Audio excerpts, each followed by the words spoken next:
Good evening and welcome to the battle for number 10. The struggle for voters between Liz Truss and Rishi Sunak comes to a head tonight here at Sky News. For weeks, the candidates for Conservative leader have debated, but only now are the people who'll pick them finally getting the delayed chance to vote. The backdrop, a country predicted to be about to plunge into recession.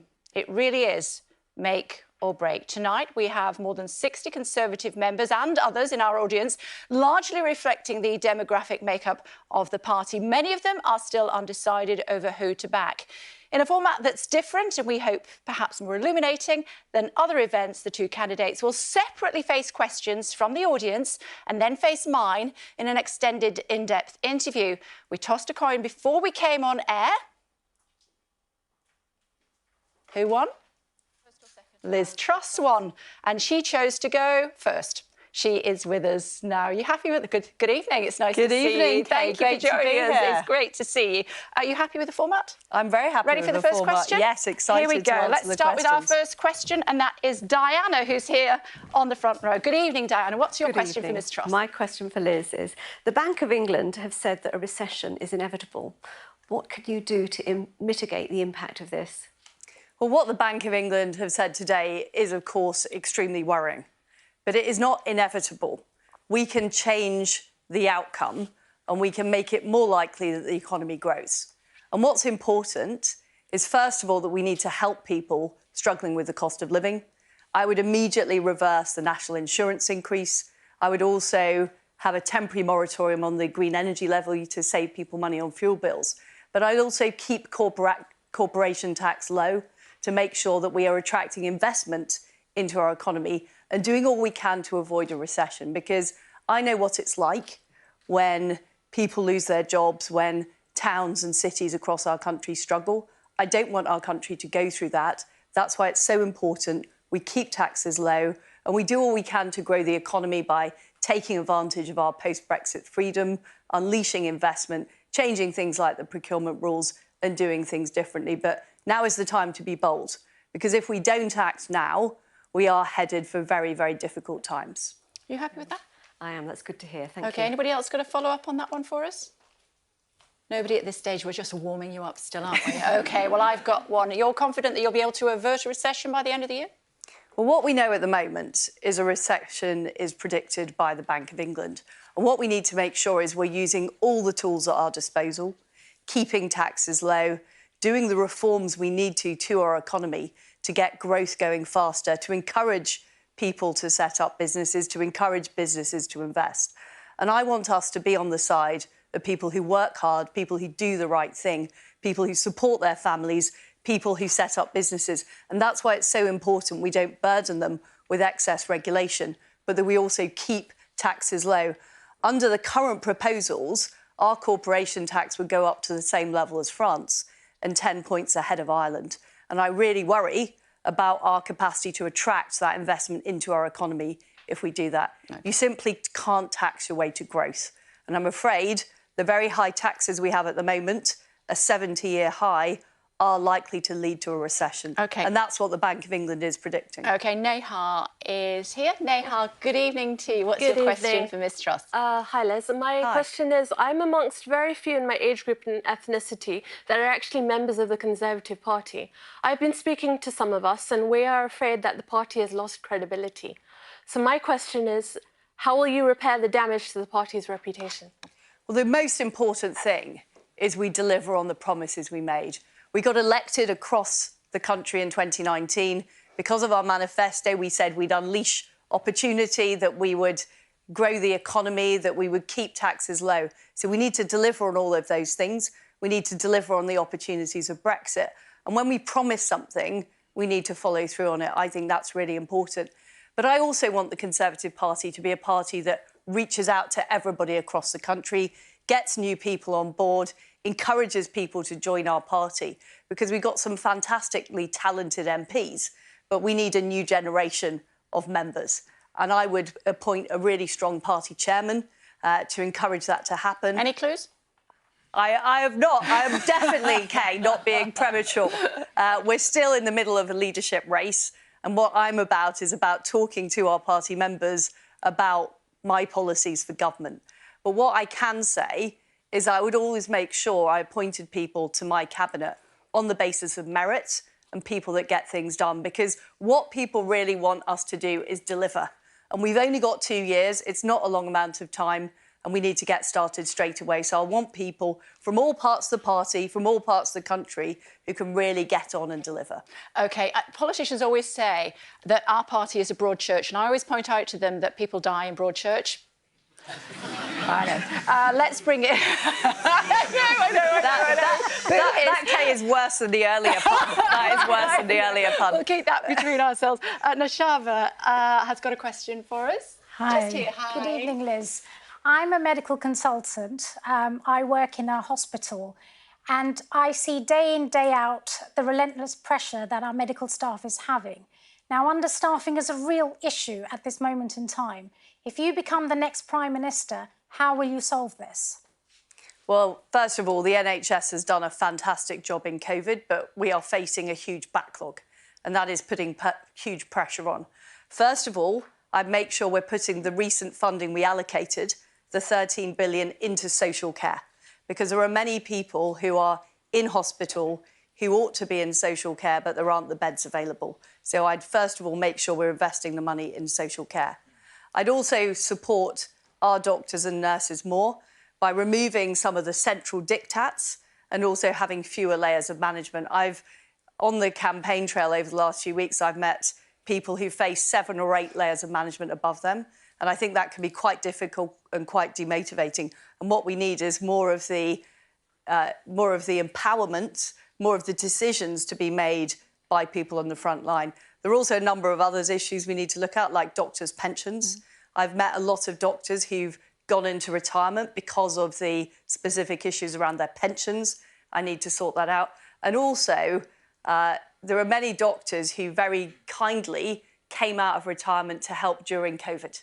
You know, help with the vaccination programme, help with the real issues we face in our hospitals. And what I'd like to do is see what we can do to encourage those people to come back into the profession and really help, because we do face serious issues. It is difficult to get a GP appointment. I represent a rural area.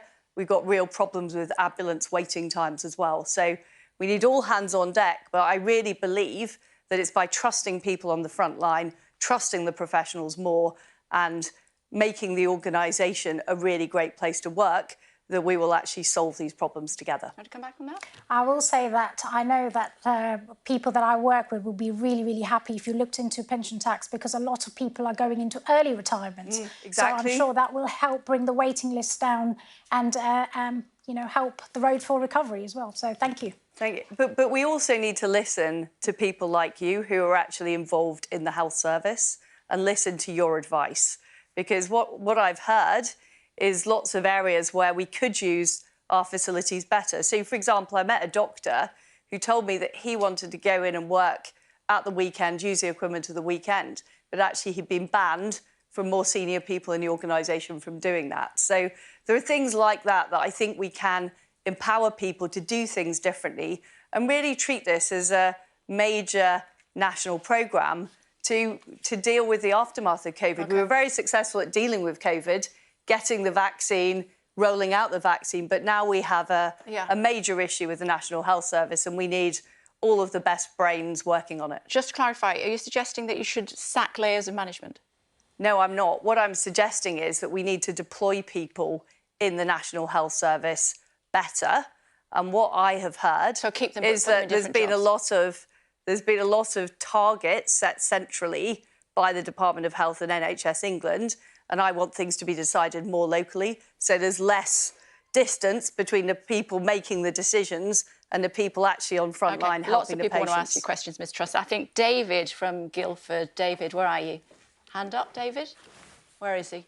There he is. He's just here. David, you've got a question on Ukraine, I believe. I have. I thought it was going to Rishi, I must admit. Oh, well. But I'm perfectly there we happy. Are. How would you propose to broker peace negotiations in Ukraine as opposed to continuing to provide arms to prolong the state of war? Well, the only way this war will end is when the Russians leave Ukraine. And we need to make sure that we enable the Ukrainians to defeat Vladimir Putin. if there's any failed peace settlement, if there's any giveaway of Ukrainian territory, what we know from history is Russia will just come back for more. We saw that with the Minsk Accords, which didn't work. And we know what Vladimir Putin's plans are. He said that he wants to create a greater Russia, essentially the old Soviet Union, including the likes of the Baltic states. So that is why it's so important that we were the first European country to supply weapons to Ukraine. And we need to continue to do that. But we also need to work with our allies like the Americans, who are also putting weapons into Ukraine. We also need to toughen up the sanctions on Russia. Because at the moment, the way Putin is able to fund his appalling war machine is because of the oil and gas revenues that he's getting.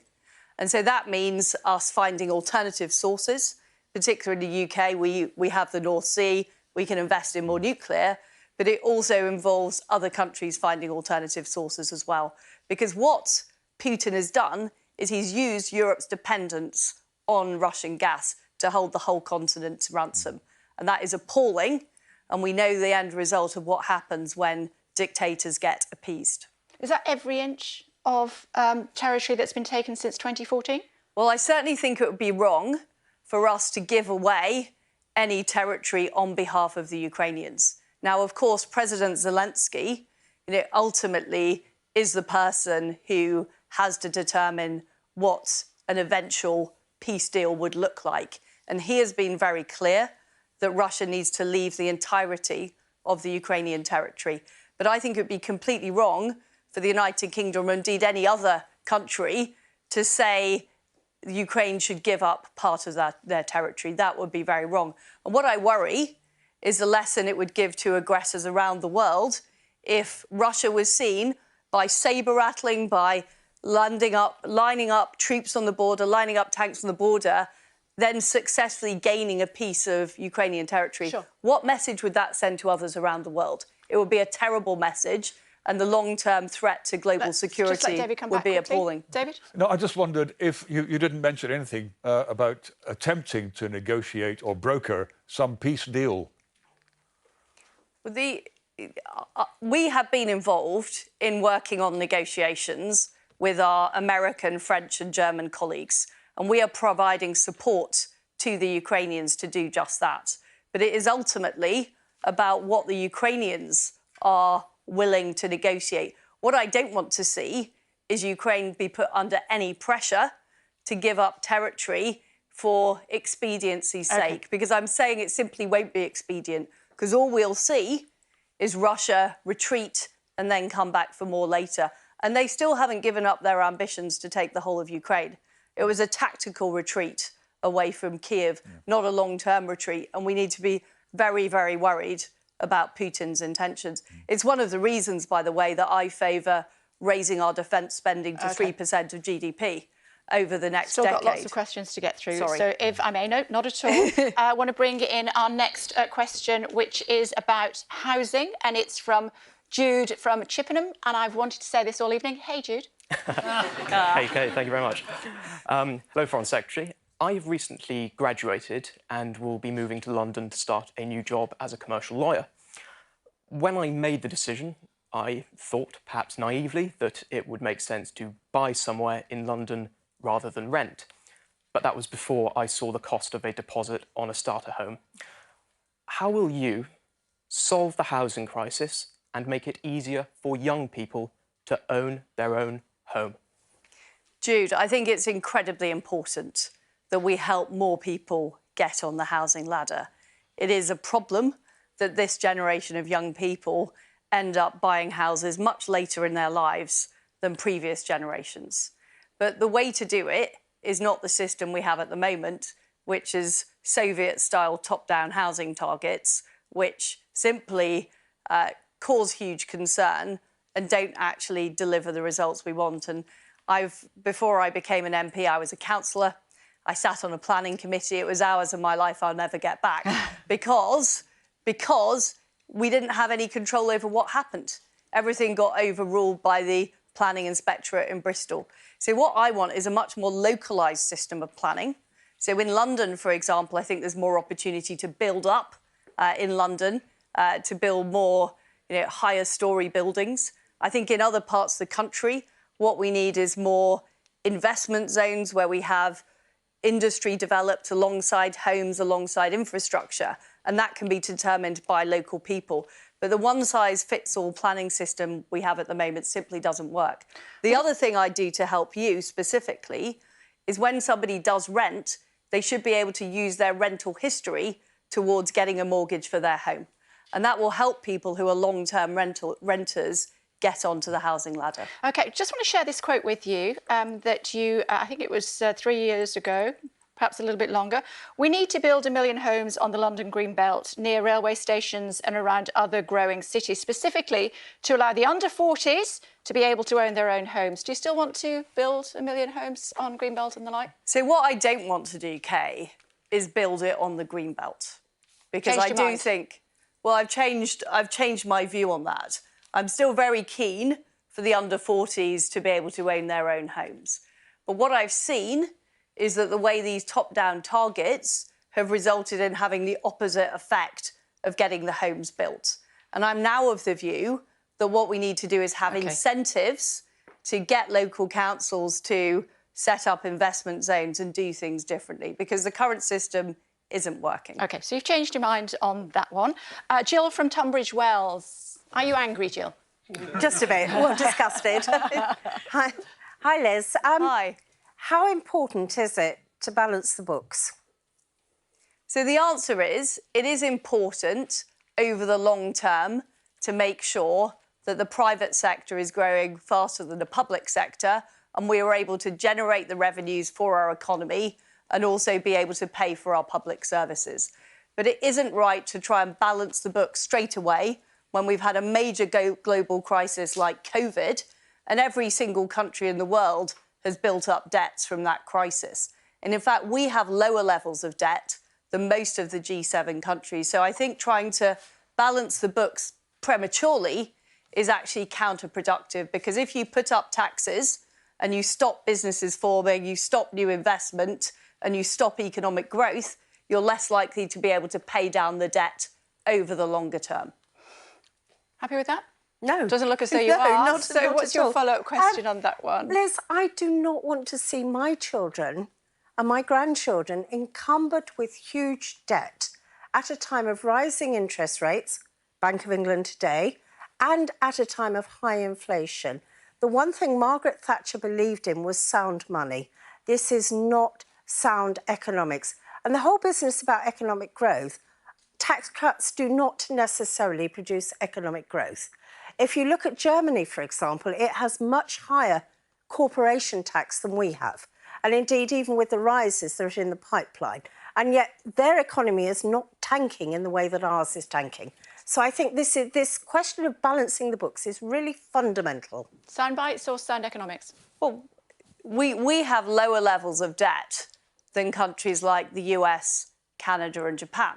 So it's simply not true to say that we have particularly high national debt at the moment. But what I do know is that families across the country are struggling to pay their bills. And what I would do is help relieve... 15% interest rates, Liz. I remember those days. I had to pay a mortgage of 15%. Are we going back to that level again? No, because we've got an independent Bank of England that make decisions about interest rates, and we're nowhere near that position at all. But to say that we're going to put up taxes to the highest level and beyond the highest level in 70 years, and we think there will be no consequences for economic growth, I'm afraid I think that's wrong. And I speak to lots of companies, lots of businesses who are very concerned about the proposals to raise corporation tax. They're very concerned about the level of interest rates. They're very concerned about the regulations on their businesses at the moment.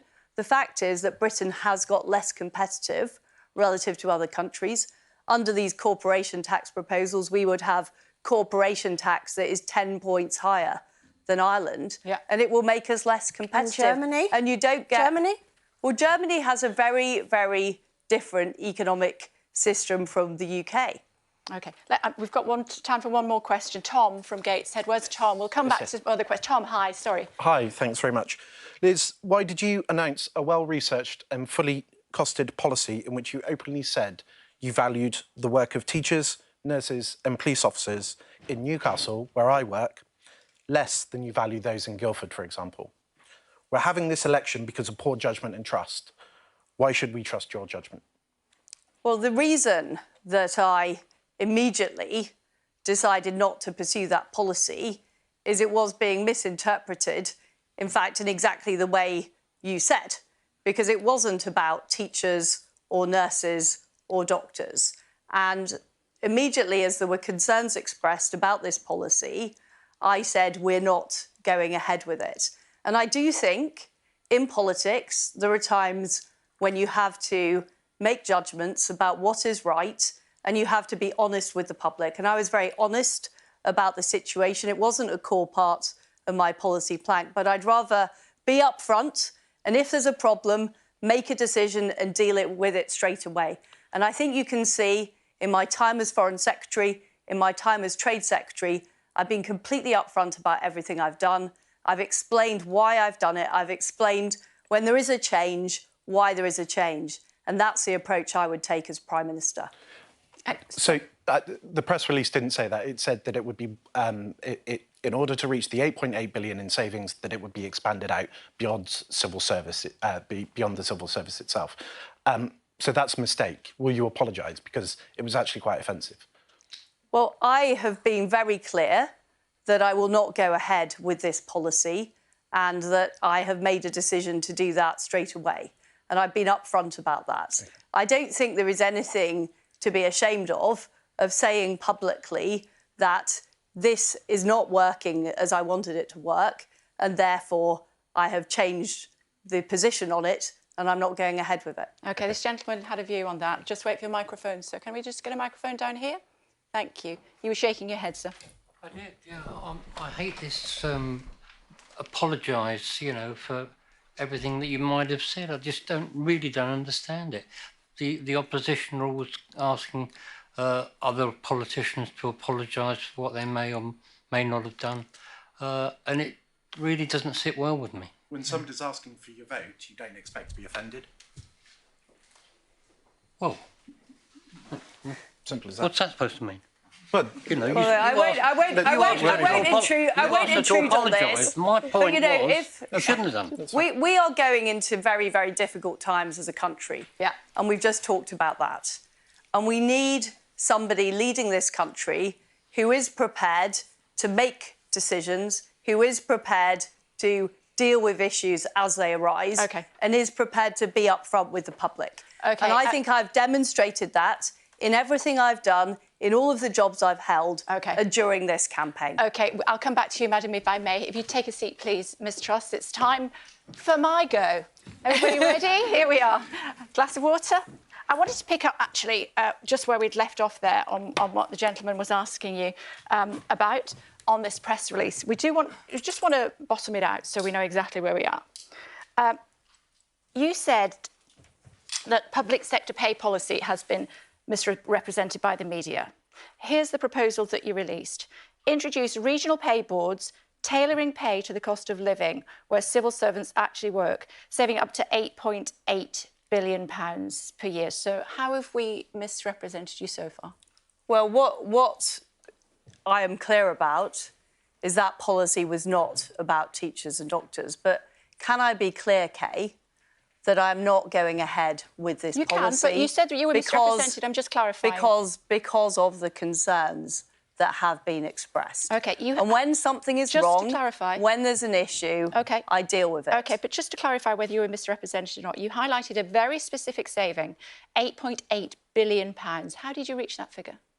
Well, I don't have the details, and I do think discussing a policy that I'm not progressing with... Well, I can tell you, obviously these people, it's very pressing for these people, certainly some of them, so we just want to bottom it out and then we're definitely there, and I'm sure you won't have to answer these questions again. It's exactly the same figure, the £8.8 billion, that was issued by the Taxpayers Alliance. They say regional-based pay could allow private sector salaries to catch up with the public sector. This can be done by freezing or reducing pay for existing roles and new positions. In other words, pay cut for nurses, doctors, firemen, police officers in less affluent areas, which is what this gentleman was saying. That wasn't what you were proposing. You've changed your mind. Absolutely, that was not my intention But given the concern that was caused, I took an immediate decision not to proceed with this policy. OK. Ben and Houchen. I am somebody who immediately, if there are issues of concern and those are not delivering what I want to deliver, I will make a decision to do the right thing, and that's what I've done. Not just this gentleman here, but Ben Houchen, the Conservative Mayor of Tees Valley, said there's no way you can do this without a massive pay cut for 5.5 million people, including nurses, police officers and our armed forces outside of London. Do you accept that you made a mistake by announcing the policy? I do accept that the way the policy has been interpreted to cover those people was not right, and that's why I took an immediate decision not to go ahead with it. You offended people, though. You misread the mood. You accept that it was a mistake? What I've said is I absolutely accept that it wasn't the right policy to deal with this situation, and therefore I withdrew the policy immediately. And I'm somebody who is honest and upfront, Kay. I dealt with the issue immediately after the concerns were expressed about how this policy had been interpreted, and I've dealt with it straight away. OK, it was a mistake, though. Well, as I've said, I've withdrawn the policy. We're not going ahead with the policy. So therefore, you know, the points you're making are about a policy that isn't happening. No, what I'm saying is, should good leaders own their mistakes, or should they blame others? I'm not blaming anybody else. I'm saying that the policy has been misrepresented by various people. But what I don't want at this time when people are struggling with the cost of living is to concern people with this policy, which isn't a core part of my policy platform, and I'm not going ahead with it. OK, let's talk about the economy as we've moved on to that. I want to talk to you about your plans to help the worst off, if I may. We've spoken to Selina. She's a single mum in the northeast of England. She works part-time to support her 3 children and earns just over £10,000 a year. What will you do to help her when her energy bills reach £500 a month in January? So first of all, I'll take immediate action to reverse the national insurance rise. And won't help her. She earns less than £12,570, so she won't benefit. Also, the green energy levy will be taken off your bills. That's £150, and so that's a drop in the bucket, really, isn't it? And what I will also something like 9 days of energy for her. And what I will also do is work to increase the amount of supplies we're getting out of the North Sea so that we can get more gas into our system, so we can move forward on dealing with the energy crisis and energy security. Not because by January, ultimately, these problems can only be dealt with by, first of all, making sure Putin is defeated by the Ukrainians so that we don't have this energy supply problem, and also by releasing more reserves in the North Sea. I'm also in favour of fracking in areas that support it, so we get more of our own domestic energy supply. But what I can assure you, Kay, is I will do all I can to help people who are struggling with the cost of living. I understand that people are going through difficult times, and if there are any more available resources, of course I would put that to helping people with the cost of living. Let me tell you what Selina said, if I may. These are Selina's words. I'm really worried about how I'm going to keep my children warm and fed. This is going to cost lives if they don't do something now. But this is why it's so very important that we offer support to businesses, that we... It's not going to help her. Well, it will help her because the real danger we're in as a country, and this is what the Bank of England has said today, is we're facing a recession. And what a recession would mean is people losing their jobs, businesses going out of business, people struggling across the country. So that's why it's so important we do things like keeping corporation tax low, keeping personal taxes as low as possible, getting things like infrastructure projects done quicker to grow the economy. That is ultimately the way we are going to deal with this crisis, is through economic growth. OK. Here's an idea. What about the windfall tax? Shell posted profits of £9.3 billion between April and June. If we put that another way, Shell made £1,190 per second. So since I started this sentence, they've made £17,000 in profit. Why don't we have another windfall tax? Well, the problem with a windfall tax is that it might secure money in the short term. But what it does is it puts off companies investing in Britain in the long term because BP said they wouldn't. They think at any point they could be taxed. And I think that is a problem. What we need to show is Britain's open for business. We're a country that keeps to our word of what our taxes are. And windfall taxes are essentially surprise taxes that companies don't know that are happening. What I would do instead, Kay, is make sure we're incentivising the likes of Shell to be releasing more resources from the North Sea to actually help the problem that we face, which is a lack of energy supply. The head of BP said that his business would continue to invest if there was another windfall tax. It's not just BP, though. It's the signal that it sends to every business across the country that the government is willing to give you a surprise tax. And I think that is a problem for Britain. I've already talked about how our corporation tax rate is uncompetitive compared to other countries. If we also have a reputation for levying a surprise tax on any industry that makes a profit, that is a big problem for our country. Shell is giving their shareholders £6.5 billion. People at home watching who can't afford to heat their homes come the winter will be horrified at that. But look at who these shareholders are. These shareholders are often people with pensions, pension funds. Shareholders are not, all sort of men in suits sitting in offices. There's no such thing as free money. And I just think we've got to be very careful. If the UK gets a reputation for arbitrarily taking money in tax that we've not sort of done through the official tax system, I think that's a problem. OK, let's move on to foreign affairs. We've talked about it a little bit. Do you want a sip of water? Yeah. You're very welcome. Talking about Taiwan, I'm sure that we've all seen, haven't we, what's been happening in Taiwan over the last few days. As Foreign Secretary, you told a select committee last month that we should have armed Ukraine earlier. Should we arm Taiwan now? Well, what we do need to make sure is that democracies like Taiwan are defended. And yesterday I put out a statement with my fellow G7 foreign ministers about the very difficult situation in Taiwan and concern about the rhetoric that we're hearing from China, the escalatory rhetoric. Of course, we have a very secure control system for exports in the United Kingdom, and we do licence exports to Taiwan at the moment, exports that are provided by the private sector. So should we arm them or not? Well, what I'm saying is we already licence equipment to go to Taiwan. OK. And it's a long-standing policy of the UK government to do that. OK, you said to the Foreign Affairs Select Committee in June, month before last, we should have done things earlier. We should have been supplying the defensive weapons into Ukraine earlier. We need to learn that lesson for Taiwan. Every piece of equipment we have sent takes months of a training. So the sooner we do that, the better. So just to clarify, we do licence arms that go there, but that is as far as we're going to go at this stage. Yes, that is as far as we will go at this stage. But we are working with our allies very closely on this because there are countries like the United States, Japan, who also are extremely concerned about the future of Taiwan. And what we need to do is work collectively. And I have championed the G7 acting together as an economic NATO to challenge some of China's economic coercion practices, but also to make sure we're looking at the security situation and making sure democracies like Taiwan are protected.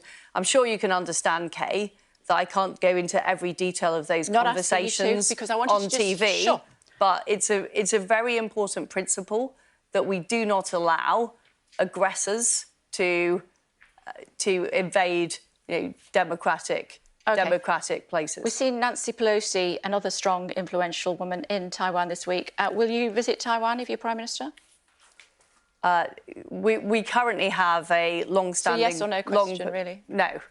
We have a long-standing position that the Foreign Secretary, the Ministry of Defence and the Prime Minister don't visit Taiwan. Let me talk to you about Ukraine. Was it an error of judgment to say you'd support Brits going to fight in Ukraine? What I was very clear about is that I supported the cause of the fight in Ukraine, but I've always been clear that the travel advice is that British people should not go to Ukraine. No, what you said was, I do support that when Zelensky called for international volunteers. Ukrainians are fighting for freedom, not just for Ukraine, but the whole of Europe. And you did support Brits going to Ukraine to fight. Well, what I supported... You had to be corrected by your own Defence Secretary. What I was saying is that I supported the cause in Ukraine. OK. Your Foreign Office website said Brits travelling to fight in Ukraine could be committing an act of terrorism. Did you know that when you said it?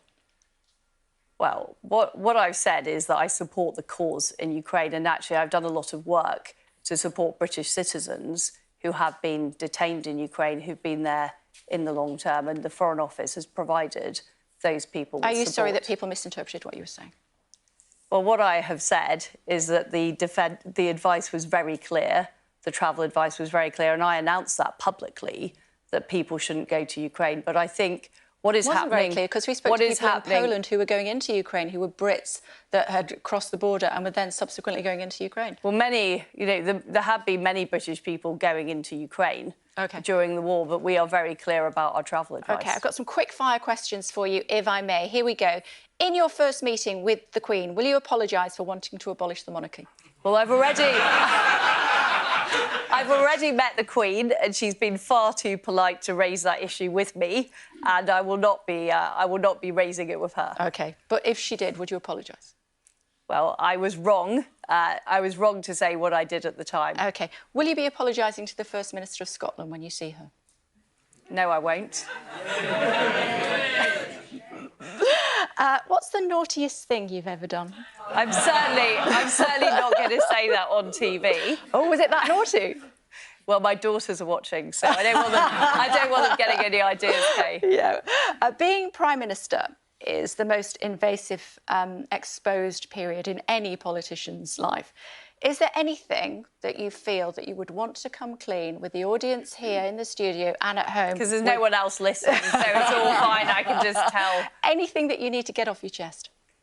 I can tell you, Kay, there are no skeletons in my closet. I think everything I've ever said and done is known about very publicly. Would you remove the whip from Boris Johnson if he's found to have deliberately misled Parliament over Partygate? I'm not making any prejudgments about that. Why not? Well, I'm not making prejudgments. I'll see what the committee says. But if they say deliberately misled Parliament? As I say, I'm not making any prejudgments about that. What one changed? By the way, I'm very clear he didn't mislead Parliament. Well, we'll see what the what the committee says. What one change to the system would you make to restore integrity? Because there's a lot of people here in the studio. Thank you. Not just here in the studio, but watching at home as well. You know, integrity has been lost in the Westminster bubble. What would you do to change it? Well, I think the answer to restoring integrity isn't introducing more rules, because we have endless rules and codes. The issue is about clarity and leadership and doing what you say you will do and following through on your promises. What I would also do as Prime Minister is restore the Chief Whip to number 12 Downing Street. The Chief Whip was moved out by Alistair Campbell and replaced with the Press Office. I think that was a mistake because it reduced the link between the Prime Minister, the Chief Whip and the Parliamentary Party. And I would make sure we had zero tolerance for bad behaviour in the Parliamentary Party, but we're also supporting MPs. Because as you say, you know, being Prime Minister is an exposed job, but actually being an MP at the moment is pretty difficult. You know, there's all kinds of difficult things said about you on social media. You know, it can be very difficult for people's family lives. So at the same time as making sure we have discipline and, you know, making sure people are honest and behave themselves, we also do need to offer MPs that welfare and support a new ethics advisor. And you stand by if you would. A new ethics advisor. Well, I will look at the role of the ethics advisor, but you know, I'm somebody who does act with integrity, and I think people have seen that in every job I've done. And I slightly worry about outsourcing ethics to somebody else. As Prime Minister, I should know the difference between right and wrong. And of course, there need to be proper independent complaints procedure. There needs to be proper whistleblowing procedures. But I would want to look at how how those things are structured. OK, you were loyal to the PM despite parties during lockdown, or when he promoted a man who groped colleagues, or when he was rewriting the rules to help out his mates. Throughout that, you stood shoulder to shoulder with a man who has betrayed the office of Prime Minister. I don't agree with that characterisation, Kay. I supported Boris Johnson for the leadership. I think he did a good job as our Prime Minister. He delivered Brexit. He delivered the vaccines. He also did a fantastic job of leading the free world in standing up to Vladimir Putin in Ukraine. Yes, he made mistakes. That's absolutely true. You know, he said sorry for the mistakes he made, but I think it's completely wrong to characterise him in that way. I don't know. What does the audience think? Hear, hear. Yeah, agreed. Agreed. No. OK. So, I think it's opinion. Opinion is divided on that issue. I think we can hear from people in the audience. But I have worked closely with Boris Johnson. I know the difficult times he went to. You know, he was in very serious trouble when he had COVID. And, you know, it's been a very, very difficult time to be in government. But look, you know, many mistakes were made during lockdown, Kay, you know, by many people.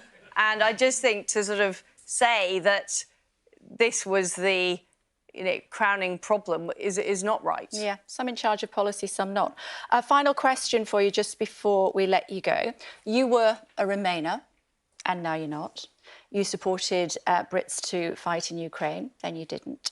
You wanted to build on the Green Belt, and now you don't. You wanted to abolish the monarchy, and now you don't.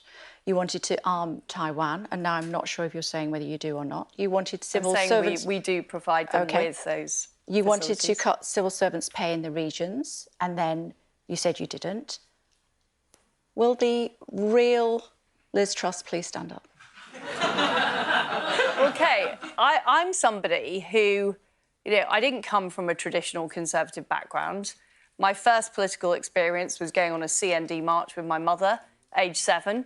You know, I then, as a teenager, joined the Liberal Democrats. I'm not sure how much I should be held to account for things I said when I was 18 or 19. But I've always had a belief that we can be a more successful country, that people should be able to control their own lives. I've always believed in the principle of freedom. I've always believed in low taxation. And yes, my views on other issues have developed over time.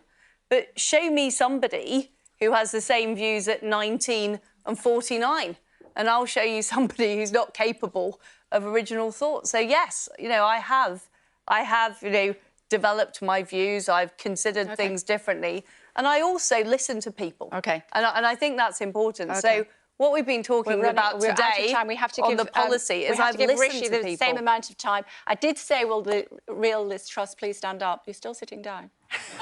That's just because you're trying to get rid of me, Ken. Please do. Thank you very much. Thank you. Bear with us 1 second.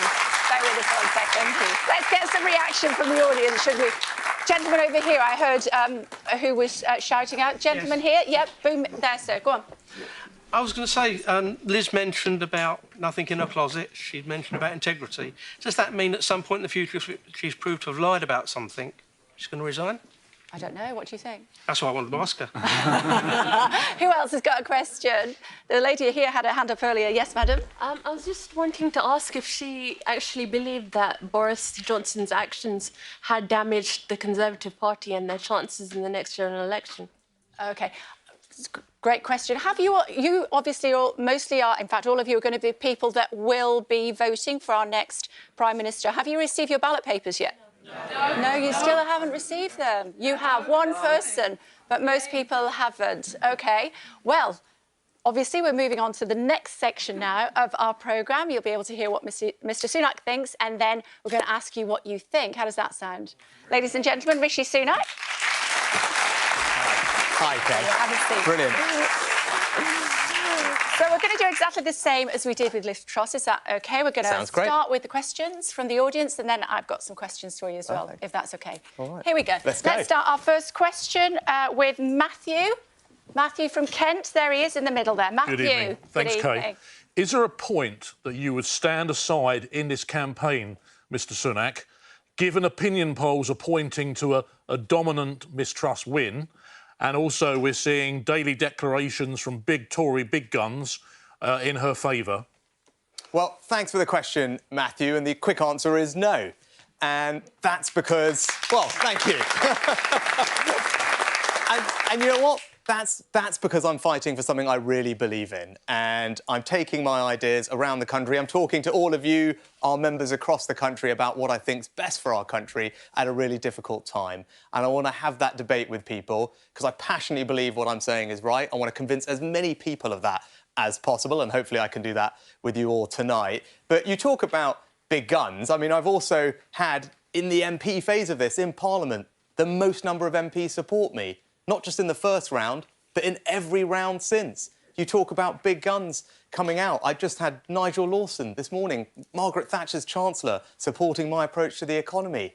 Michael Howard, a former leader of our party, just introduced me at a hustings yesterday. William Hague, another leader of our party, and my predecessor in Richmond and North Yorkshire, are all supporting my candidacy. So, look, I think I've got lots of support, but I'm going to fight incredibly hard till the last day of this campaign for each and every one of your votes. The stakes are really high. I'm passionate about what I believe in, and I want to try and convince you all that I'm right. Anybody else that's going to support Mr Sunak? I'll get a few. You're all very quiet, though. So, you've got a question? Yes, hi. No, I've been a Tory for the last 30 years, and I did stand for Parliament in 2005. Now, I've been absolutely disgusted with the level of disunity within the Tory party. So, yes, I'll be supporting you. But if you do become Prime Minister, how will you ensure that you unite the Tory party so that we can win the next general election? Yeah, no, I'm so glad you asked that. It's a really important point because I think how we select this audience, we're all on the same team, right? We're all part of the same Conservative family, and we are going to need to come back together afterwards. And look, I think you can take some comfort from the fact that not only do I have the most support of MPs in Parliament, that support is drawn from every bit of our parliamentary party. People in the north, MPs in the south, MPs who voted Remain, MPs who voted Leave, experienced colleagues, the likes of which we just talked about in Matthew's question, but brand new MPs as well, MPs in rural areas and urban areas. So that's the breadth of my support, because that's the kind of person I am, that I can build a broad team around me. And that's what I'm going to do in government. I want to make sure that we have a government that represents all the talents and traditions of our amazing party, and you saw some of that on display in this leadership election early on. I want all of you to be able to look up the government and feel a piece of your view of conservatism represented. That's how we're going to bring people back together, because we all know in this room the enemy is not me or Liz or anyone else. Our real opposition is Keir Starmer and the Labour Party, and I'm the person who can take the fight to them and win the next election for all of us, because that's what we all want to see, isn't it? Actually, that's a similar question to Andrew from West London. Where's Andrew? Andrew. I'm over here. You're over there as well. Andrew, were you happy with that response? Well, sort of, but I think historically we have to look at the fact that parties that are divided do not win elections. We are 2 years out, less than 2 years out from a general election. What specifics can we do? What specifics can you do to reunite the party? Well, Andrew, you're right. We are only a couple of years out from a general election, and that's why getting on with the job as quickly as possible is really important. We don't have time to waste. So it starts day one with building that team that I talked about that does bring people back together around the cabinet table and across government. No more factions, no more who supported who in the leadership contest. We have to put all that aside the moment this contest ends and start looking forward and start delivering for the British people. We've got real challenges, and I'm sure we're going to get to talk about the economy in a minute, but that's the number one challenge. We've got to get the NHS backlogs down. We've got to get to grips with illegal migration. We've got to make sure that we provide more energy for us all at home. There's lots of challenges we've got, and we need to get on and do them fast. So if we've got a brand new team, united in purpose to deliver for the British people and focus on the prize of winning the next election, I think that will galvanise minds. I'm the person that can bring people together and lead us to that victory. Can I come back very quickly, again? If you wouldn't mind. So how many people in the current cabinet would you have in your cabinet? OK, go. Well, Andrew, look, I don't think you'd expect me to answer that. A, it's premature, as we heard from the first question. I've got a lot of work to do in this campaign, and I'm going to fight for every vote, and that's what I'm focused on right now. But I will tell you, I will build a team that reflects the talents and traditions of our entire party. OK, the ones that and are still that's what you will be able to supporting look up at my government and see yourself and everyone else reflected in OK, it. Claire from Solihull. Claire. OK, hi there, Hi, Rishi. where are you, Claire? My question is... Hi, Claire. Hi. The security of this country worries me greatly, with all the sabre rattling from Russia, China, Iran and North Korea. So if you become PM, will you commit to increasing the size and budget of our armed forces to make this country once again a force to be reckoned with? Yes, Claire. The simple answer is absolutely. And I don't want to say once again, because I think we are already a force to be reckoned with. We're an amazing country that projects our values and our influence around the world, supporting our allies. So I don't think we have to think that we're not. We already are, but there's always more we can do. Now, remember, I was the Chancellor who oversaw the largest increase in the defence budget since the end of the Cold War. That's my track record. And actually, I singled out the Ministry of Defence in the middle of the pandemic for a special treatment because they were going through a period where they were looking at future threats. They needed the certainty of knowing that they had the funding to make all those investments in the new technologies that would keep us safe.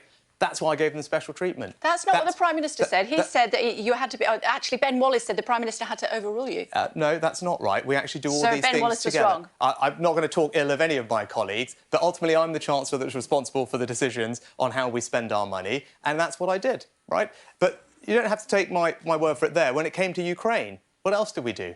I managed to find £2 billion from across government to send to Ukraine to support them so we can help them and protect our values and stand up to Russian aggression. But what I'm not going to do is stand here and give you an arbitrary target. And I know that's what Liz has said in this campaign, and I don't believe in that. I don't think that's the right response to defence spending. I don't believe in arbitrary targets. I believe in taking a threat-based approach. I believe in looking at the threats we face and then allocating spending accordingly. So what I can commit to you, Claire, is this. I will tell you, I will invest whatever it takes to keep you and everyone else in our country safe. Because that is the first duty of a Prime Minister, and it's certainly the first duty of a Conservative Prime Minister. Follow-up from this lady here. Just wait for the microphone, madam, if you would. There we go. Thank you. You were also the Chancellor that introduced Eat Out to Dine Out at a cost of £850 million. And according to the University of Warwick, that was responsible for an increase of new COVID cases of between 8 and 17%. Well, actually, that's one study that said that, and I don't think it's right. And it doesn't explain the fact that in almost every other country around Europe, everyone else experienced another wave of COVID, and they didn't all have the same policy. So it's a bit odd to blame that policy for an increase in COVID cases when that happened across Europe and indeed across most of the world. But I tell you what I was thinking at that moment. What I was looking at was a situation where we had hundreds of thousands of largely small hospitality businesses that were on the brink of bankruptcy. Because in this country, everyone was so scared and all the evidence said that no one was going to go back out again. And in an economy like ours, that would have been disastrous. And you know what's worse? 2 million people work in all those small businesses. And those 2 million people are disproportionately young. They're women, they're working part-time, they're people who are coming off unemployment benefit into work. So as a matter of social justice, I wanted to protect those jobs, those families' livelihoods. That's why I did it. And everywhere I go in this campaign, across the country, I have people who come up to me and say thank you for that because it saved our business and it saved those jobs. Tom?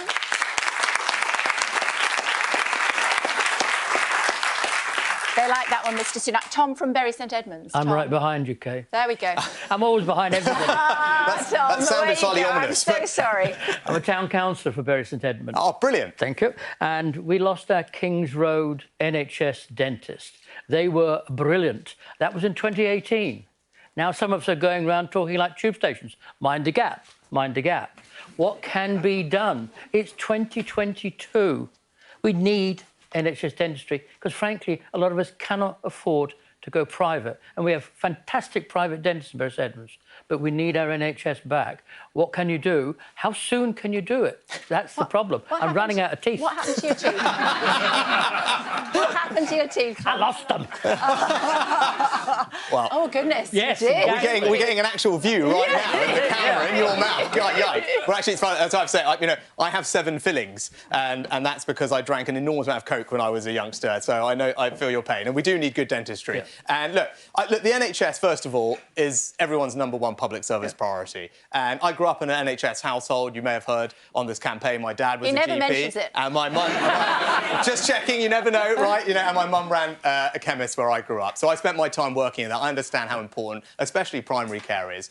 But look, you know, if we're going to get to grips with this and make sure that there is money for NHS dentistry, we just have to be bolder about reforming the NHS to get more efficiency out of it. Now, I'm someone who you can absolutely trust with the NHS. I'm someone who did something quite difficult, and that's create a new funding stream to support not just the NHS, but social care, because it does start with putting more resources in to help recover from the pandemic. Was an easy thing for me to do. Lots of people are upset with me about it, but I believed it was the right thing for the country, the right thing to support our fantastic NHS doctors and nurses. But money's not enough. We need to reform things so we can get more efficiency and invest in things like dentistry. I'll give you one example of something that I'm prepared to do, which is a bit bold, it is a bit radical, and not everyone will love it, but I want to show you that I'm going to bring some change, and that's tackling missed appointments. Now, we have over 10 million missed appointments every year, and it's not just GPs, it's in hospitals. At the same time, we've got lots of people sitting there anxiously waiting for treatment. Yeah. And I've said that's not acceptable. So we need to be tougher on missed appointments, because if we are, then if people can cancel them in advance properly, we free up all that extra capacity, and none of us have had to pay an extra penny in taxes to do that. How's that workable, though? Thank you. How's that workable? How's that workable? What about people who can't afford to pay the £10 and they miss so they can't afford to pay their fine? Do they not get treatment in future? What happens? Well, actually, Kay, as I said it, you don't have to do it on people's first missed. It can be for people who missed a second appointment, because there are just so many that there's a lot of space in the system. And I do think it's right to actually say, hang on, we believe in an NHS that's free at the point of use, but it's not free at the point of misuse. And when people don't show up for appointments, they are depriving other people of treatment that they need. So there's someone equally vulnerable waiting there, sitting on a waiting list, waiting to see their consultant or their GP, and they're not getting that chance because someone else has just not bothered to show up, and that's not all right. And look, there will be some people like you who say, oh, gosh, maybe we shouldn't do that. But if we're not prepared to be... It's not me saying it, it's the Lancet saying it. If we're not prepared to do things differently, but that's okay, that miss their appointments for all sorts of reasons, and they can't afford these And you can be compassionate first time, but at the end of the day, if we all want to cut taxes in this country, if we want to find money to spend more on dentistry, we have to be prepared to do things differently, challenge the system, and that's what I'm prepared to do. Because I want to have great healthcare, I want to have great dentistry for you and for my future fillings, but I do want to be able to cut your taxes too. We're only going to be able to do that if we're going to reform things and do things differently. That's the kind of Prime Minister I'm going to be. You can only be compassionate once. Jeff from Devon. Jeff, where are we, Jeff? Over here. Hey, Jeff. Oh, you're all over here today. Yeah. Gosh, Hi. Right. Is it Jeff, was it? Jeff, yes, Rishi, yes. Yeah. Hi. Hiya. Given the problems we've had with borders control and obviously the massive controversy with the Rwanda policy, what's your plan to cut illegal channel crossings? Yes, great question, and something I've been talking a lot about over the last couple of weeks. Look, you know, I'm the product of this country's extraordinarily compassionate approach to welcoming immigrants to our shores. My family are beneficiary of that, probably others in the audience, and it's something that we should all feel really proud of. It's something that Britain is amazing at, and even most recently, Ukraine, Hong Kong, Syria, Afghanistan, we've showed our compassion. But it is also absolutely right that we have control over our borders, because all the people I just mentioned came here legally, and what is not right is for people to break the rules and come here illegally. The scenes we see on our TV screens in small boat crossings are wrong, and they need to stop. And I'm prepared, again, to do some different things, to be bold and radical to stop them. There's a 10-point plan on my website with a video, so you please go and have a look at that tonight, and anyone else that's interested in this topic. I'll give you 2 examples of things that I'm prepared to do now. One is we need to change the definition of asylum and move away from this European definition, which has become very broad. It's exploited by lefty lawyers and means it's very hard to remove people. I suggest moving to a different definition, another legal standard, internationally, used by, I think, the Australians and others, and that is a much tighter definition and will allow us to reject more people. So that's one thing we can do. The second thing is we've got to get smarter about our foreign policy. At the moment, we'll happily talk to a country and talk about the trade deal we're going to give them and maybe even the aid that we're going to send that country, but we don't then also say, hang on, you have to take back your failed asylum seekers. But that's not right. We should be more joined up. We should be tougher about that. So that's just two of the things in my 10-point plan. But fundamentally, we must get a grip of this. We have to make the Rwanda policy work. I will do whatever it takes, including legal changes if required, to make it work so we get control of our borders. Although we're a compassionate country and will always be, it's entirely right, and many of us voted Brexit for this reason, that we are in control of who's coming here. That's a simple thing, and I will deliver it as PM. OK. Applause on that one. Gentleman there, really quickly, because we need to move on. If we can just stretch over with the microphone for you, sir. There we go. Your question, really quickly. So we currently have a points-based immigration system. Do you propose any changes, or are you happy to keep it as it is? So look, on immigration, we have to tackle this question of illegal, Jeff's question on illegal migration. We shall tackle that robustly and radically, so that's part one. Now, with the rest of immigration, right, there's a couple of things. I want to be pragmatic about this. So I want to make sure that we're also supporting our economy to grow. And that means having an immigration system that actually welcomes the best and the brightest from around the world. Because if we want to grow our economy, if we want people here who are going to set up companies of the future, who are going to come and research in our universities, who are going to come and work at some of our fastest growing companies, actually, we want to have a visa regime that makes us the best place in the world for all those people to come. I started reforming the system as Chancellor, and as Prime Minister, I want to finish the job so that the best and the brightest, wherever they are around the world, America, India, Brazil, wherever, they think, the UK is the place I want to come. Because if we can attract them here, it's going to be good for all of us, it's going to be good for the economy, and that's something that I want to deliver. OK, we've got a question from Alexander on trust. Alexander, you've got a question for us. Alexander's just Hi, here. Alexander. Yeah, good to see you, buddy. What does honesty mean to you in politics and leadership? Great question. So look, honestly, in a sense, it means telling you the truth, right? And even when that's not easy. And I think you can see in this leadership election, that's what I'm doing, right? And that first question at the beginning of how I'm doing in the polls and all of that, right? I am saying some things that are maybe not the easiest thing in the world to hear. I'm not sitting here or standing here promising you tens and tens of billions of pounds of goodies straight away, because I don't think that's the right thing to do for our economy. I think it's risky. I think it risks making the inflation problem far worse and costing you all far more. And you know what? My life would be far easier if I wasn't saying that, right? But I want to be honest with you. I want to be straight with the country about the challenges we face and what is going to be required to fix them. And that's why I think you can trust me on this, because I'm prepared to do that, even though it's going to cost me politically. Et tu, Mr Sunak, though. Et tu, Mr Sunak. We've seen the images of what you were allegedly... Nadine Dorries, I think it was, who came up with this. I don't know, has anybody seen it? Yeah. Stabbing you in the back. I mean, how do you respond to that? Sorry, Kate, what do you... Well, my point is we're talking about trust. You can't be trusted. Which bit is what Nadine Dorries... Uniting Boris for your own interest. There you go.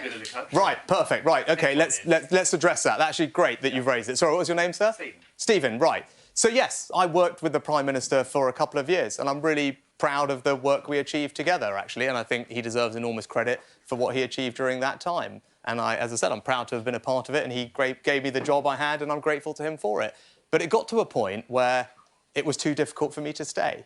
Now, we had well-documented differences of opinion on economic policy, as you can see in this leadership campaign, by the way, and it's simply impossible for a Chancellor and Prime Minister not to be on the same page when it comes to economic policy. That doesn't make sense, and there's no way that can work. So, of course, I had no choice but to go. But also, it came to a point where the government was on the wrong side of an ethical problem that I could not defend.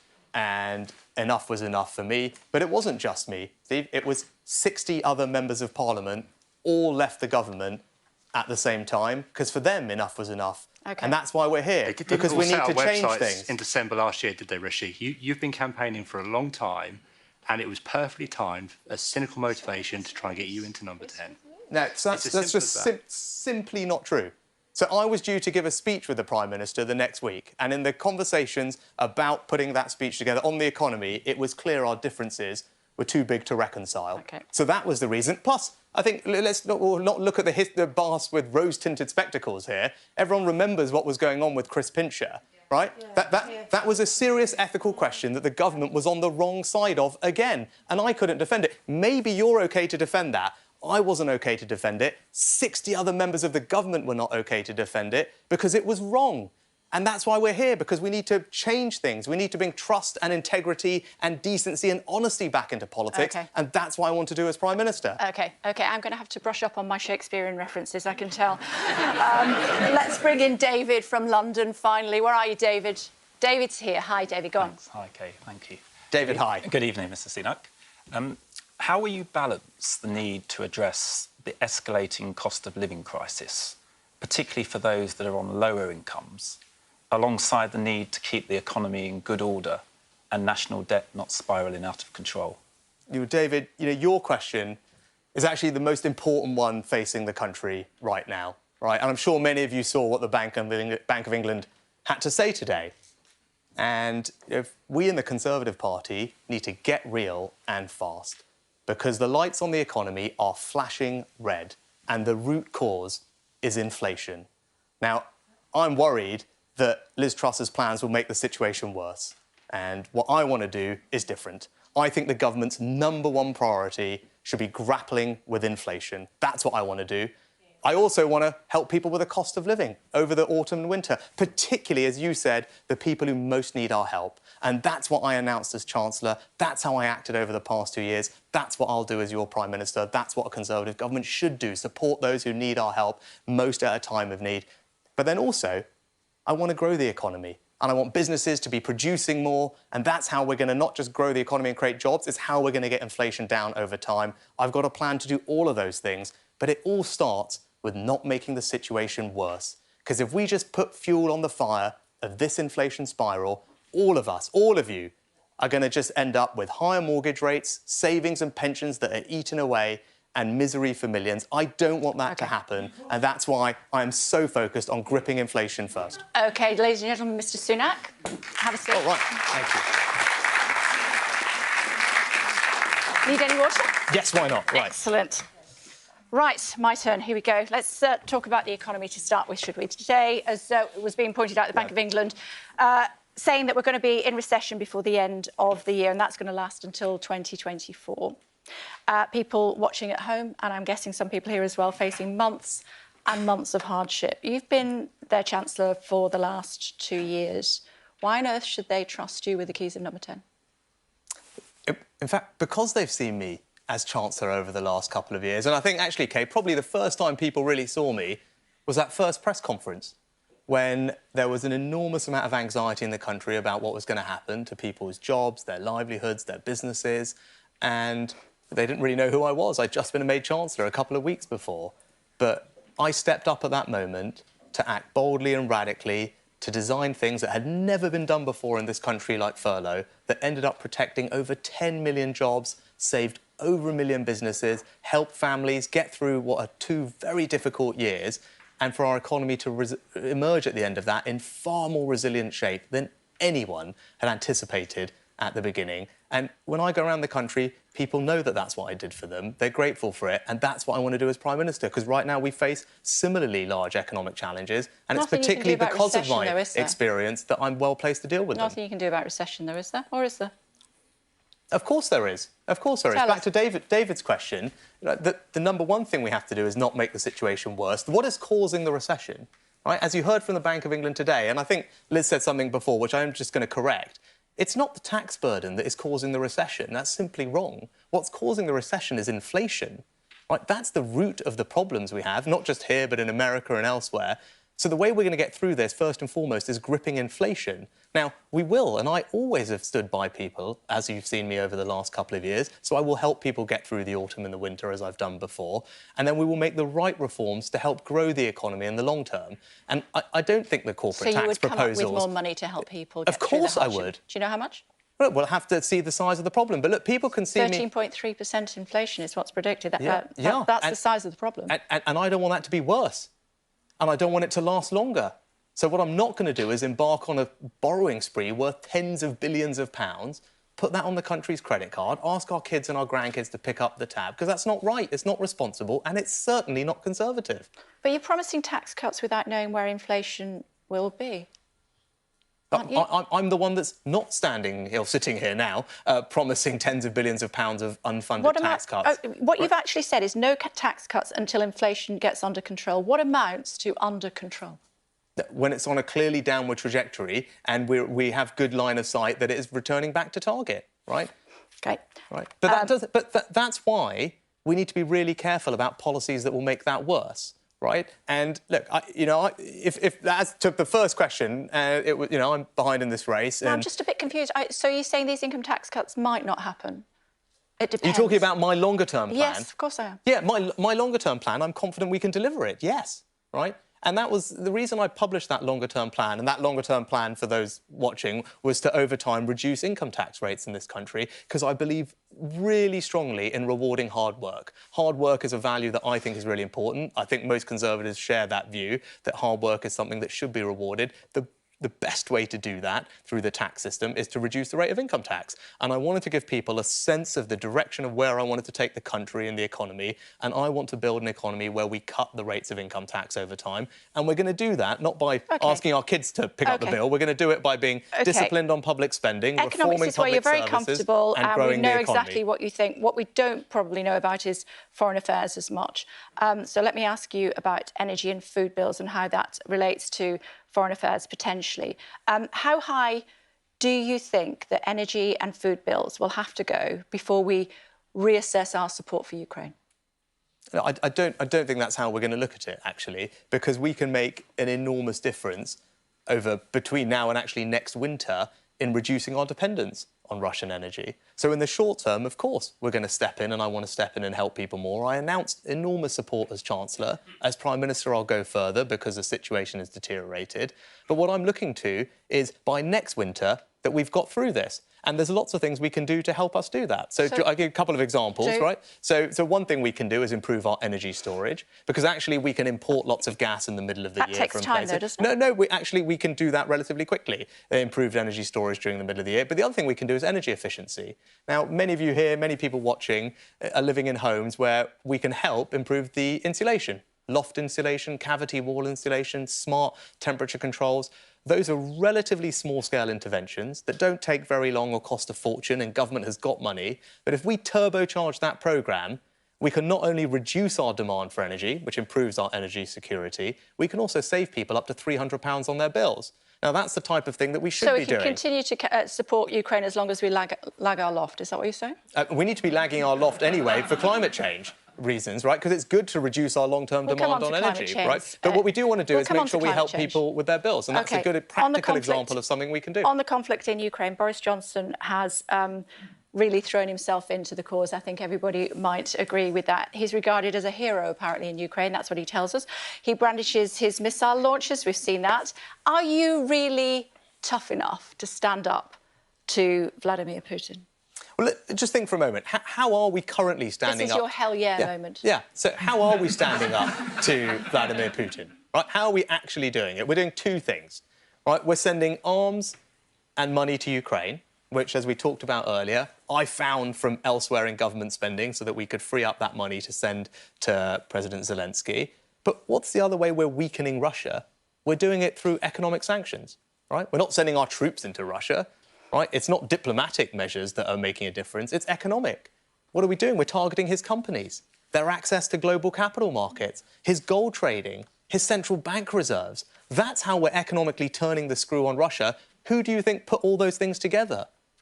I did with all my finance minister colleagues around the world, working with the Treasury Secretary in America, working with European finance ministers. We designed an international package of economic sanctions that sends a very strong message that we will not stand for his aggression. It's the most stringent set of economic sanctions the world has ever seen, and it is making a difference. And as Prime Minister, I will go further because there's more things we can do. So, yes, I'm tough enough, and I'm already delivering the measures that are actually causing him the most trouble. Thank you.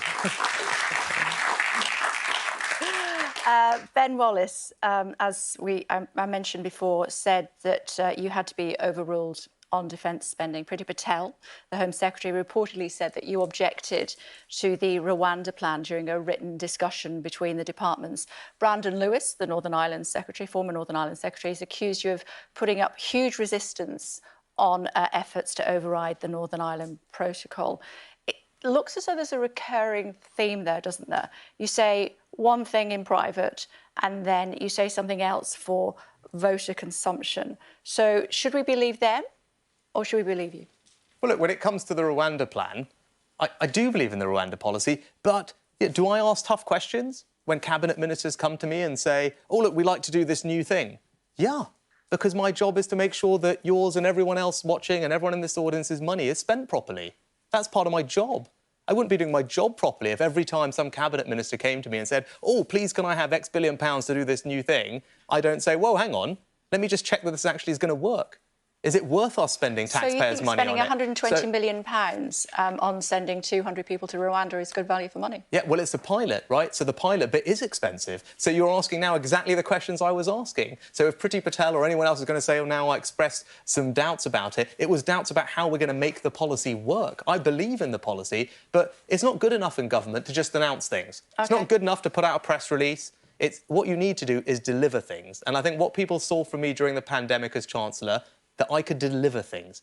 I actually delivered policies that worked and made a difference, which, by the way, were done in record time and were radical. And I will bring that same sense of grip and urgency and competence to all these other challenges, whether it's the Rwanda policy, whether it's the NHS backlogs. OK, let's talk about climate. You brought it up. We're trying to whiz through these topics as best we can, because obviously some of these people have not got their ballot papers yet, some have, and what you're telling them, both here in the studio and at home this evening, could make the difference as to whether or not you are the next Prime Minister of this country. So let's talk about the climate, should we?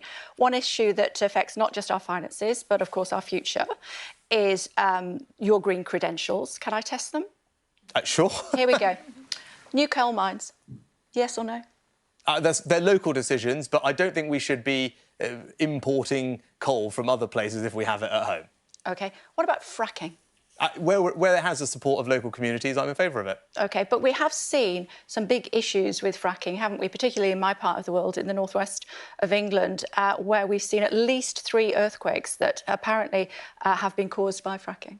Yeah, but we also, as I said, most importantly, it has to be done with the support of local communities. But we do also have a study from, I think 3 different royal societies. I think of geologists and engineers and I can't remember the third group, but it's online somewhere, all of whom said that they believe fracking is safe and the seismic activity is not out of the ordinary. They're all the scientists who have came to that conclusion, not me. But as I said, I'm supportive of it where we can bring the local community along with us, because if we can get it to work, it's good for our long-term energy security. Would you raise flight taxes?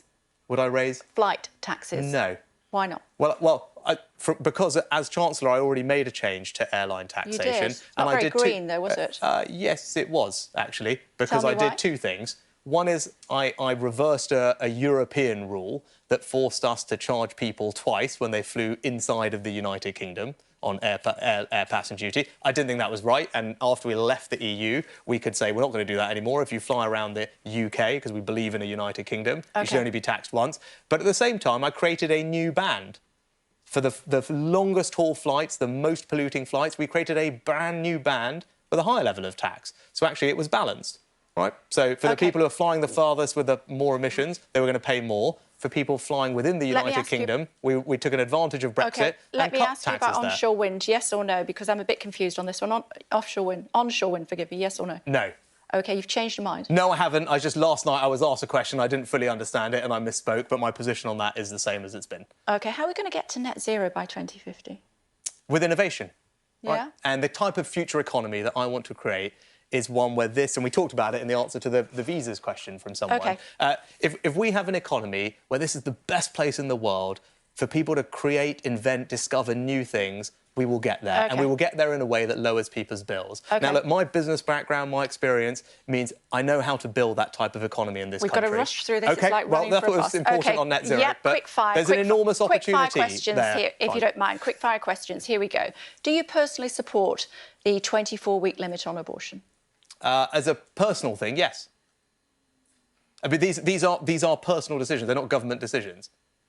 I don't think there's any need to change I believe in a woman's right to choose. I don't think there's any reason to change the laws that we have.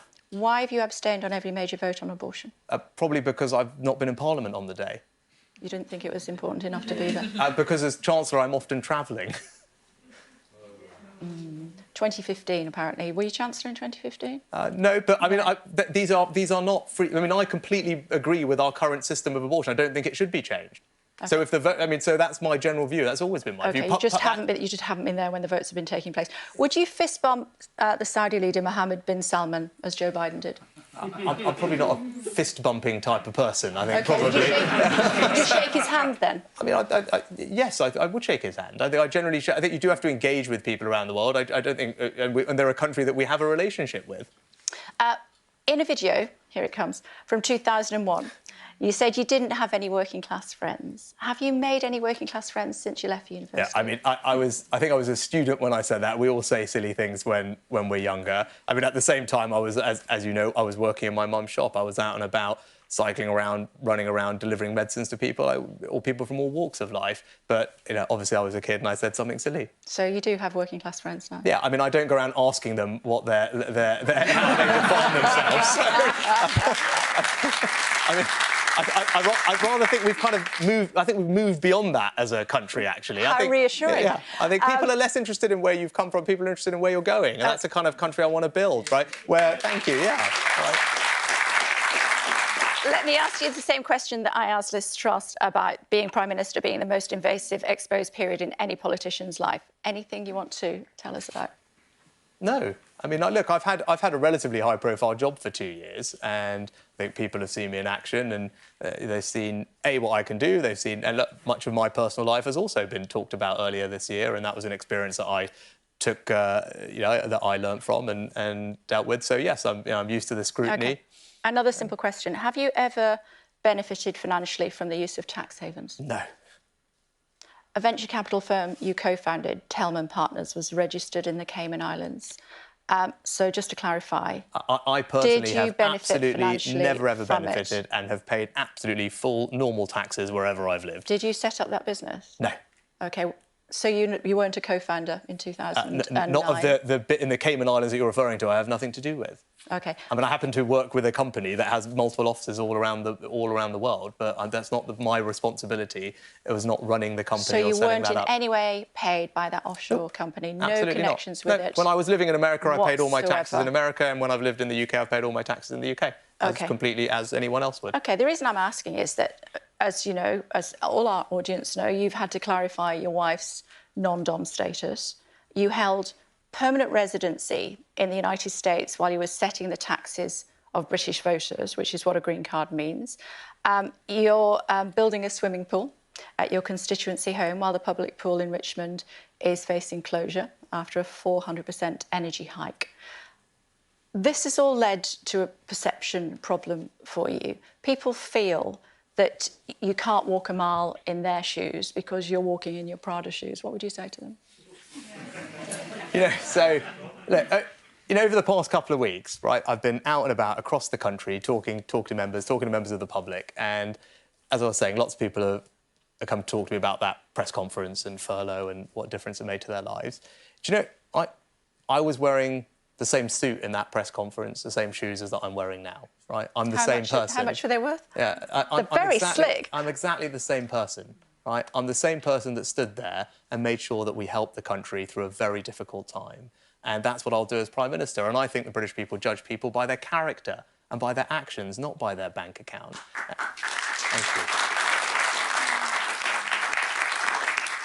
That certainly seems to be the case as far as the audience is concerned here, but there's plenty of people who are watching at home who would disagree with that. Perception is reality, and they think that you're too rich to be Prime Minister. Yeah, well, the reality is one of the last things I did as Chancellor was announce significant help for people with their energy bills this autumn and winter. And to the question we had at the front, from David, I think it was, right? David's question was about helping the most vulnerable, right? People who really needed help. That's what I did. Because, look, we're all going to have a difficult time, and inflation makes everyone poorer, and that's why I'm so concerned about policies that will make it worse and last longer, and that's not right. But when we do need to help people this autumn and winter, our focus should be on the people who most need our help. And actually, you know, when Liz is sitting here saying she's going to scrap the NHS levy, do you know who that benefits? That benefits the top 15% of earners. Right? That's what that policy does. It's not going to help the people that David was asking about with the cost of living this winter. Right? The policies I announced as Chancellor are targeted on those people because they are the people that need our help. Right? It's going to be really tough. It's going to be really tough for lots of people. And much as I want to support them to work hard and do those things, right, it's going to be just impossible for some people, and we need to help them, and that's what I did. You can't do all of that on your own. Penny Mordaunt has backed Ms Truss. Ben Wallace has backed Ms Truss. Nadeem Zahawi has backed Ms Truss. Tom Tugendhat has backed Liz Truss. Sajid Javid, your old boss, has backed Ms Truss. Why are so many people supporting her rather than you? Right, but Kay, it goes back to the question right at the beginning. Every stage of the parliamentary process, I had the broadest and biggest number of support. These are the people that have worked most closely with you, and they've decided that they prefer her. No, well, hang on. Most MPs in Parliament, and all MPs work together in lots of different guises. These people work around the cabinet table with you day in, day out, and they've said, you know what, we actually, Tom Tugendhat and Penny Mordaunt are not in the cabinet, actually. But every single round of the parliamentary process, would they be in your cabinet? I led. Right, I was the person that MPs chose every round ahead of everyone else. And since it finished, more and more people have come and joined the team. So I'm really humbled by that, and I'm delighted. And actually, as we were answering a question, that support is drawn really widely from across the parliamentary party. And I'm not going to get into who's going to have this job and that job. I've got a contest that I want to try and win. I want to be out and about talking to all of you about my ideas for the future. But I will build a team that reflects all the talent and traditions of our party, as I said. You saw a lot of that on display in this leadership contest. And as we talked about before, we're all one team. We're all one family. We're going to come together after this. We're going to serve the British people, and then we're going to take it to Keir Starmer and win the next election, because that's the real prize. Final thought: when you go, when you look at yourself in the mirror at night just before you go to bed, and you think, all these people that have sat around the cabinet table with me, and now they don't want to work with me. They think that the other candidate's better. But plenty of people sat around the cabinet table also support me. Right, Dominic Raab, the Deputy Prime Minister, is out there right now talking about it, and lots of others. But I also, as I said, now answer to the question. Just him. Right. I think we only just have one person, right? Yeah, much as we love you and we love Sky, I think that's where we tolerate just one person giving up their evening to come and talk to you later. But I've been really humbled. Not sure how actually. to take that, actually. Well, I think that's a perfect place to end. It's lovely to see you. Thank you very much indeed. Thank you very much. Thanks very much. Very nice to see you. Thanks very much. Stay with us 1 second. If you will stay with us. Thank you. So our candidates have had their chance to make their case, but what do the people who will decide their future make of it? We have a simple question for our audience. Are you ready, audience? We rehearsed this beforehand. After what you have heard tonight, who are you most likely to vote for? As you know, you need to press 1 and then send if it's Rishi Sunak, and you need to press 2 and then send if it is Liz Truss. Are we all ready? Any more questions before we need to do that? Everybody knows exactly what they're going to say and do. Away you go. There we go.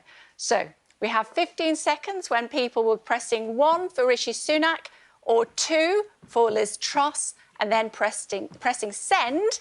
And then, as if by magic, in just a few moments' time, we'll find out what our audience here in the studio thinks about who should be the next Prime Minister of this country. Worth just pointing out at this stage that 0.3% of the electorate will decide our next Prime Minister, which means 99.7% of the electorate will not be doing that. Do you think that's fair? Yes. Why do you think it's fair? Gentlemen here, why do you think it's fair? My ballot paper doesn't say who's the next Prime Minister. We have a parliamentary system. People voted for the Conservative Party, and as members, we're electing the leader. It happens to be that leader becomes Prime Minister. This is a basic understanding of our system. Thank you. Gentlemen up here, really quickly with a check shirt. Yep, it's exactly the same as what Labour do when they chose... OK. Now, as with all things with live television, the technology has crashed. So what we're going to do instead is go with a show of hands instead. Are we happy with that? Yep. So will you allow me to say who I think has probably got more hands? Yeah. Thank you. So if you think that Rishi Sunak had a better show and as a result would potentially make the better Prime Minister of this country, can you put your hand up now, ladies and gentlemen, please? Oh, my goodness.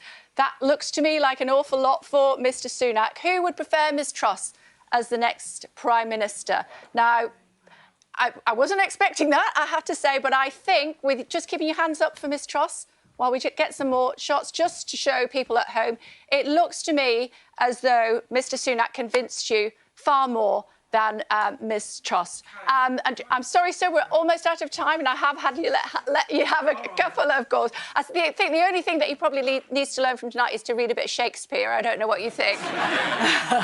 Anyway, it's been fantastic to see you all. Thank you so much for taking the time for joining us. Thank you also to Ms Truss and also to Mr Sunak. They were amazing. Thank you very much indeed for joining us. Really, really appreciate it. Very, very enlightening conversation and discussion from both of them. Coming up in just a few moments' time, Jane Secker will be talking to both Mr Kwarteng and also Mr Raab. And I will see you very soon. Good evening. Thank you for joining us.